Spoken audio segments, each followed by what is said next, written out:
George Washington had wooden teeth. Man, every American kid learns this. I remember seeing those drawings in school. The first president with those weird teeth, made of wood. You can even imagine it, right? The sound of the wood creaking when he spoke. Except that is completely false. George Washington's teeth were made of hippo ivory, elephant ivory, lead, and tin alloys, gold wire, and alright, brace your stomach, human teeth purchased from enslaved people. It's in the Mount Vernon account books by Cash PD Negroes for 9 teeth on act of Dr. Lemoire. 122 shillings for 9 teeth. The myth likely started because ivory stained by port wine created lines that looked like wood grain. Wooden teeth are cute. Teeth from enslaved people? Nobody wants that in a 4th grade history book. Short Napoleon. Okay, but at least we know Napoleon was a grumpy short guy, right? Napoleon complex. Everyone knows that one. A short man gets angry because he's short. Napoleon was 5 feet 6 inches tall. In 1800, that was normal. In fact, it was slightly above the French average. The truth is, this was war propaganda, British propaganda, on purpose. Imagine London, 1797, crowds squeezing in front of shop windows to see the newest cartoons by James Gilray, drawings of a tiny, angry Napoleon in enormous boots. The British government paid the guy to do it. Official propaganda, and it worked so well that Napoleon himself said Gilray did more to bring me down than all the armies of Europe. The term Napoleon complex only appeared in 1924, more than 100 years after his death, based on British war propaganda.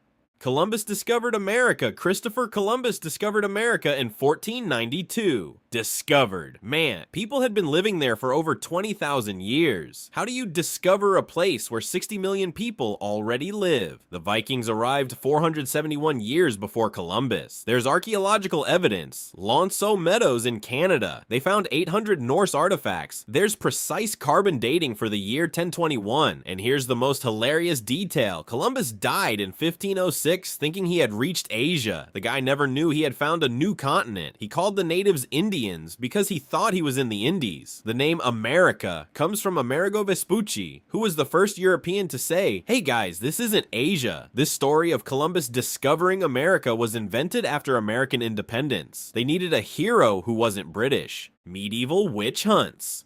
When we think of the Middle Ages, we think of witch hunts, burning women at the stake. Every movie, every book, every history class. The Dark Ages, the Inquisition, thousands of witches burning. Most witch hunts happened between 1450 and 1750. The Renaissance, not the Middle Ages. During almost the entire Middle Ages, the official position of the Catholic Church was that witches did not exist. The Canon Episcopi from the 10th century said that believing in flying witches was a delusion inspired by the devil. In the Middle Ages, someone who accused someone else of witchcraft was more likely to be punished than the accused. And in Salem, nobody was burned. English law called for hanging for witchcraft. Burning was only for female high treason. 19 people hanged, 1 pressed with stones. Middle Ages equals no witch hunts. Renaissance equals witch hunts. Exactly the opposite of what everyone learns. Vikings with horns.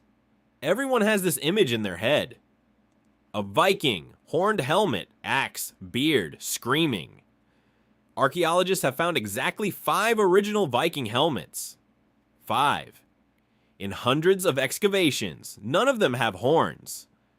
The Geirmundbu helmet from 950 AD is the only complete one. Simple iron, eye protection, nose protection, no horns, no wings, no decoration. The horns came from opera. Richard Wagner, 1876. Costume designer Carl Emil Doppler put horns on the character's helmet and boom, it became history. There are helmets with horns, yes, from the Bronze Age, 900 before Christ, 2,000 years before the Vikings. The National Museum of Denmark says on its official site, there is only one preserved helmet from the Viking Age, and it does not have horns. Yep, so there it is. Vikings with horns equals opera costume, not archaeology.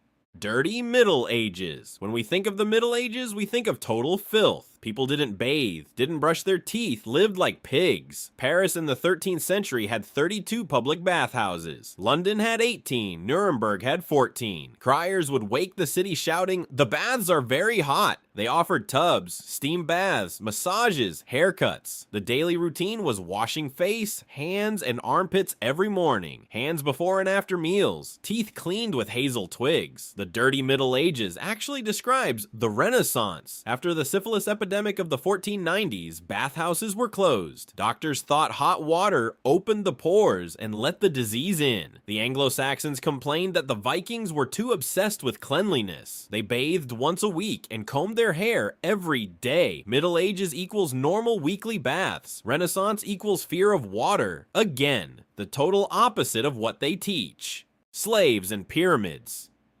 Slaves built the pyramids. There were Hebrews, whips, and epic suffering.